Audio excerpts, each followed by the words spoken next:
are listening to Happy Hour Hustle, a bi-weekly podcast featuring the musings and witty remarks of the one and only Kim Bodie. We can promise at least 2 terrible jokes out of Kim and at least 10 minutes of incredible thought leadership from some amazing and influential guests. So grab a glass of iced red wine and join us for a wild ride. Here's Kim. Hi guys, and welcome to Happy Hour Hustle. I am Rowan. I am the content lead here at 834. I am not Kim. If you've listened to some past episodes, you might have heard me hosting. I am understudy Kim. But today, I am here with our other not Kim, who spends a lot of time being not Kim and wearing Kim's name tags when she goes places. This is Jen. Jen, will you intro yourself? You've been here before, I know, but some people don't listen to all of our episodes, which is silly of them. Yeah, so tune in to the ones previous. I'm Jen. I am our Director of Client Success here at 834. Which is such a fancy and wonderful title.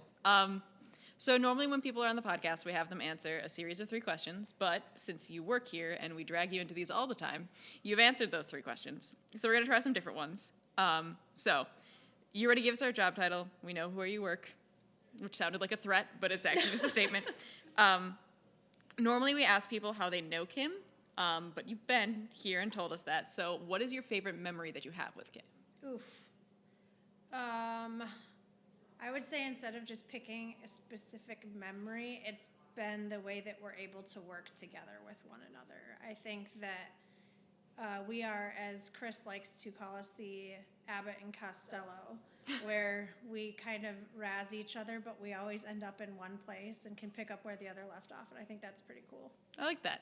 It's not a memory, but I'll take it. It's fine. Cool. And then we know your drink of choice, which is? Well, I'm switching. So Okay. Like vodka soda, lemon lime. Like my card doesn't even apply. It's like my go out drink. But my go-to just on a daily would be like a vodka soda. Okay. And what does your card say, just to recap for people who don't have it on their desk? Yes, my business card says that my drink of choice is a dirty martini, which I do love a good dirty martini, but... And if you're unaware, our business cards have all of our drinks of choice on them, so if you ever want to buy us a drink, you know. But also, if you don't have our business cards, come see us, because we'd love to give you one and talk to you. Hey, so now that we know your drink of choice, what is your favorite bar food? Ooh, fried pickles all day long. Really? Do you dip them in anything? If they have like a chipotle ranch sauce, that's the best. Nice. That's such a very specific answer. I love fried pickles. Like, why they weren't out forever ago, I have no idea. Yeah, I guess they are kind of recent, at least in like... It's like a new thing. Everyone has fried pickles now, which is great. I mean, Some I'm are sure better they've... than others. Yeah. I'm sure they've been around for like ever, but only now you can actually find them places. Okay, so we're going to talk about some things we're obsessed with, Jen.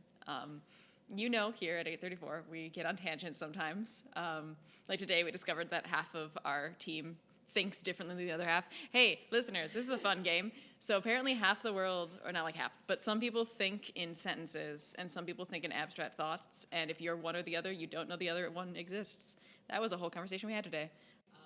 I feel like you need to recap that so that people can actually get it. So this is the way we finally wrapped the conversation of understanding the difference. Oh, yeah. Is when you wake up in the morning, do you just get up and get out of bed, or do you have a thought process to yourself that goes something like, I don't want to get up. Oh, I really should get up. If you have that thought, you think in sentences. I'd say as an abstract thinker, it's just the awareness that you need to get up, and then the awareness that if you're not, you'll be late, but there's no sentences involved. It's just, You're just aware that you are awake. Yeah. You are no longer sleeping. It is equally hard to get out of bed. That is not what we're going to talk about, but that also is an example. Hey, Jen, I would tell you what our topic is, but it would give away our first question. So here's my first question for you. What do you think onophobia is the fear of? Oh, no. Oh, no. I don't know. Give me a guess. Anything. Mouths. Okay, I can see that. It is the fear of wine, actually. Very fitting. Mm-hmm. I know. So we're going to talk about some wines really fast. So one more fun fact. How many grapes do you think on average go into one glass? I know, right? I looked this up and 200? 200? You're a little high.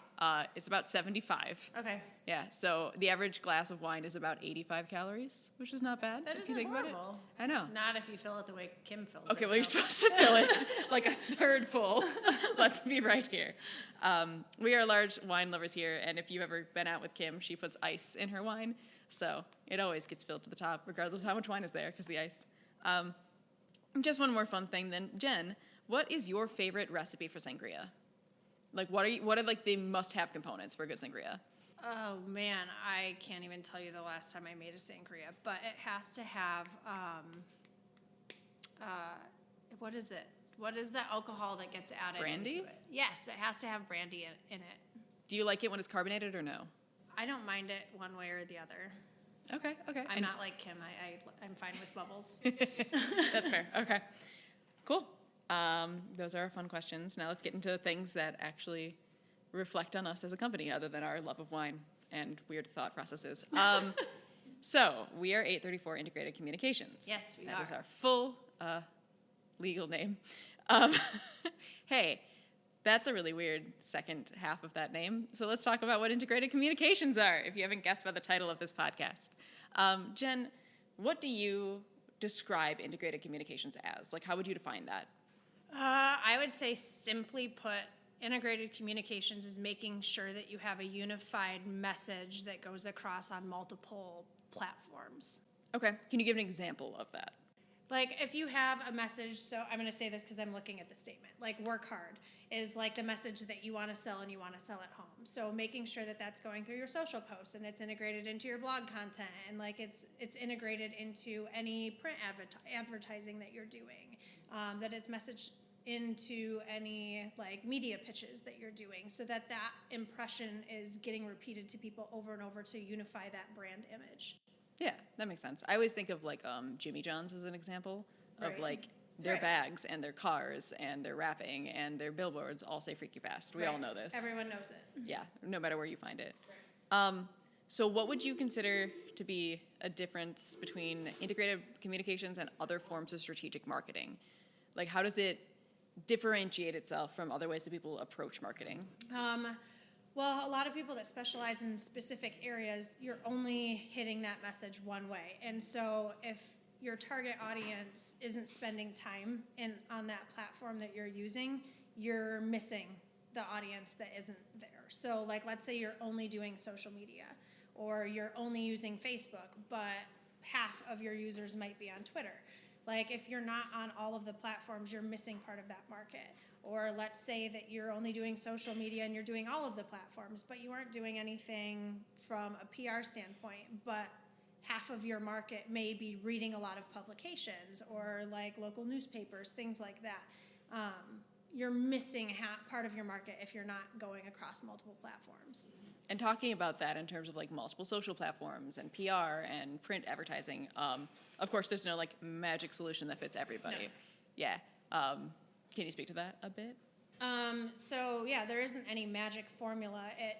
There are platforms that are more appropriate for specific types of businesses. People that are in more professional services, so to speak, might not get as much bang for their buck out of Twitter, but they may get a huge bang for their buck on LinkedIn. They may also, again, going back to the print side, they may be able to reach their target audience. Let's say that they're trying to reach accountants and attorneys and things like that. So going through like GRBJ or like MIBiz or going through different local publications might be a great way to capture that target that you aren't going to hit online. What Jen is kind of dancing around here is when we do a messaging strategy for clients, we talk about the audiences that they're trying to reach, and then we talk about the specific types of media that audience is on, whether that's, are they posting on Facebook? Are they just scrolling down Facebook? Do they prefer to get brochures left at their doors? Like, everybody's different. Right. I mean, we've had some clients that we've recommended door hangers for, which I never ever thought that I would say. But for some industries, it makes sense. Like, and there are traditional forms of media that are really important. Like, and some people can get away with doing some really cool big stuff, like that other industries might not be able to get away with. So it is really interesting to see from an industry standpoint the things that you can get away with. And the thing that makes it integrated marketing or integrated communications is, of course, that all of those efforts then are all pushing the same message. Yes, like, I mean, we've all heard the rule of 7. At least it was the rule of 7 when I went to school and I learned all of these things. Who knows if it's more now because people are hit with more noise nowadays. But if you're not familiar with the rule of 7s, is that it takes 7 impressions of being hit with a message before a person is going to act on that. That being said, it means seeing social posts. Like, that may be the thing that converts them, but it doesn't necessarily mean that it was the only thing that converted them. Or let's say that they finally came through on an email campaign, and that's what actually converted to get the sale. They may not have opened that email unless they had been familiar with your product or your brand by going through and seeing social posts or seeing it in publications. And so you never know what that tipping point is, so to speak. But all of those play a factor in actually getting that conversion. Mm-hmm. And that's pushing towards conversion funnels, which we have a blog on if you guys want to hear more about it. Okay, so why, since you spend so much time on leadership team, since you are one of our many leaders here, why do you think that 834 chose to position ourselves as an integrated communications firm? Like, why is that our service offering as opposed to just a PR firm or just a digital firm? To be different. Okay. We've always thrived being different. And when Kim started the agency 13 years ago, integrated communications wasn't really a thing. No one was doing it. Now it's actually a major that people can get in college, which I think is incredible. But it was to be different, and I still think that we are very different. I think that there is a lot of agencies that attempt to do it, but don't always necessarily do it well. We have a lot of diverse talent in our agency that allows us to either serve as the marketing department for our clients that have none, or to serve as support for the ones that have the team that can execute but need help building out that strategy. Mm-hmm. I feel like it also helps with how tight knit, I guess, our team is. Where if I have a question about something going on with PR, I can just yell over at Bree and Bree will tell me, as opposed to in some other situations where you might not even know the people on the PR team Right. if you're working on the website and stuff like that. But I think a case that we just had with a client recently was they were focusing primarily just on digital, and they didn't feel like they were getting the return that they were hoping to see out of digital. However, we're switching directions to focus more on PR.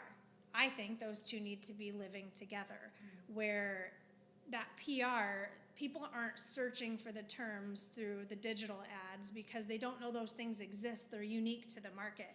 So getting that PR coverage is what gets people actually searching for and looking for those types of products, because it's the educational piece that tells someone that that product exists for them. Mm-hmm.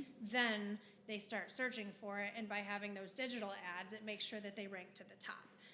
Without having those two things together, you have people searching for terms, but you don't know if they're going to come up to the top.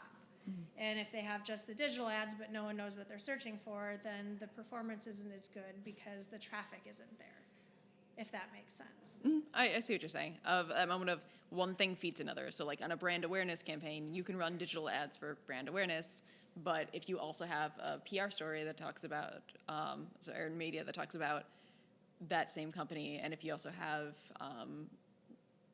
any other sort of touch point that people can refer to, that's a lot easier for people to get to that 7 right before they can make that decision. Right. You've got an audience that's actively looking for that information. Yes, now. They're already invested, whether they know it or not. Right. It's kind of like when We're you're always watching. It's like when you're scrolling down Instagram or Twitter and they ask you that question of which of these brands do you remember seeing an ad for, and you're like, what? And then you realize, oh yeah, I did see an ad for that. I always think it's fascinating, the studies where they look back at children and the number of logos and brands that children are able to identify with by a young age. It's all about impression. The only reason they identify with those brands is because they've been in front of them and been exposed to them so many times. Mm-hmm. And consistently too. Right. That's why when companies rebrand is such a big deal, because they're changing what they looked like. They're changing sometimes what they stand for. Right. And trying to get people to adjust to that, Well, and sometimes it's a tactic to go after a new audience. Yeah, exactly. Where they may have already captured and they have brand loyalty with the audience that they have. So they know if by changing that brand, they're not going to lose those people. The loyalty is already there. But by shifting that brand, they can capture a whole new group of people into that to build that brand loyalty with them. Mm-hmm. And again, that's just hitting on those people then with all those touch points consistently, integratedly, of saying this is our new identity, or this is the shift. Also, this is not a branding podcast. We do talk about branding, but if you guys have not looked up like the old logos of regular brands, it is fascinating to go back and look at like what Pepsi used to look like or like what McDonald's used to look like compared to what it is now. Because a lot of us have seen those changes and just not even registered them. They've been so small over the course of the years that you don't notice it from one to the next. But if you go all the way back, they've changed pretty extensively. Mm-hmm. But yeah, in terms of integrated things like that, you need that to be represented on everything, especially when rebranding happens. Of if your shirts have an old logo or your vehicles have an old logo. Integrating when oh my gosh, that is one of the things that drives me bonkers. And companies do it all the time, is they go through and do a rebrand and they don't rebrand all of their materials. So they've got old brand identity floating out. Like I always say that they're in an identity crisis. Like there's a local brand that did it, and I still call it by the wrong name because I still see the wrong name places, even though I know it's the wrong name. It's like when your teacher got married when you were a kid and they changed their last name and you still call them by like, yes. Do you have anything else that you want to touch on about integrated communications? It's such a big topic. There's no way we could talk about it because it's literally everything we do and everything we see in advertising, but super, super high level is what this is. Super high level, I would say that you need to do integrated communications if you effectively want to get your brand out there, whether it is for awareness, to actually like convert to sales, whatever it is. Having a unified message is so, so, so important. And I totally agree. That's why we do what we do every single day. All right, let's lead out with some more fun flavor things. Jen, I don't think I've asked you this one before. It's hard. You've been on so many of these that sometimes I forget. So if I have, let me know and I'll pivot. It's okay because that might make it easier for me to answer the question. You'll just lie and say you've never never heard it. These. So you travel all the time.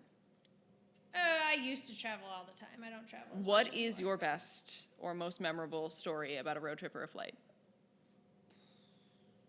I don't remember the last time I was on a road trip. But flight-wise, I would say probably when we went to Germany. We went to Germany for Oktoberfest. It was very, very cool. So you're one of those people, I just learned, who talks about the destination and not the journey? Yeah, I don't, the journey's not the fun part for me. It doesn't have to be fun. Like, everybody has that road trip where, like, their car breaks down or, like... I mean, you really want to know my most memorable flight? Heck yeah. Was my most recent one that I will not repeat. And it was flying with a 1.5-year-old during nap time. And it was, I felt the pain of every mother on a plane where there's been a crying baby in my life before this. And I was like, oh my God, please stop. So if you want the most memorable, That's that exactly, was the most memorable flight I have ever had. That is 100% what I'm looking for. Thank you very much for this. I was very empathetic to every mother that I've ever rolled my eyes at on an airplane. It's so funny, isn't it, how quick we are to judge people whose like kids start crying, and then as soon as you're left in charge of kids and they start crying, you're like, oh, I get it. It is, well, and it's the understanding of like, I've been there, because before I was a mother, I had zero empathy for it. Now I feel bad for every mother that has a crying child or a child throwing a fit. Any parent that ever has like that kid throwing a tantrum, the poor parents that are standing there like, please, please, it's fine. I promise I'm a good parent. Right. All right, Jen, time for rapid fire. I know you had 2 cups of coffee this morning, so you should be prepared. That was a long time ago. We were doing a thing in the office today where we are drinking 8 ounces of water every hour, so all of us are incredibly hydrated. And we have to wrap this up soon because there's been lots of potty breaks today. I was going to say that our brains are working at top capacity, but sure, let's go that angle too. We all have right. more potty breaks than normal. Jen. Yes. You might have done these before, and if you have, I apologize. Actually, I think you might have. It's fine. Describe yourself in one word.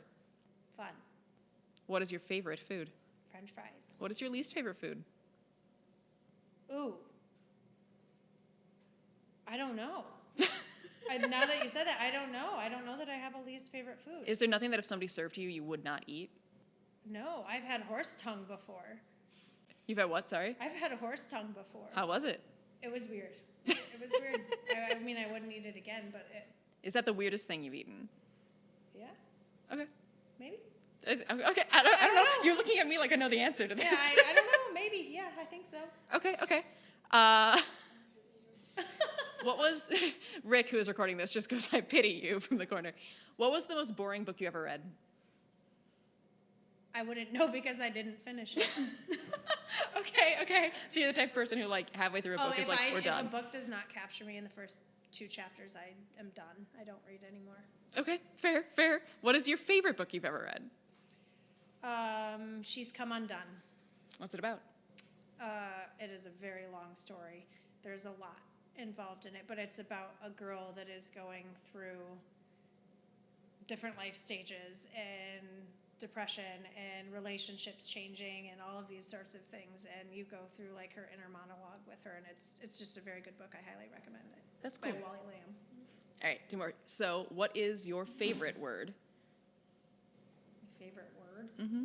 Whether by definition or by the way that it sounds or... I have no idea. I don't think about words. I think in sentences, but I don't think about words. That blows my mind. That you think in sentences, you don't think about words. Do you not have a word that you just like to say? No. Huh. Rick just goes Indubitably. indubitably off. Yeah. Fine, then our last one. What is a word that you say too often? Probably I could argue that that's a nonverbal. I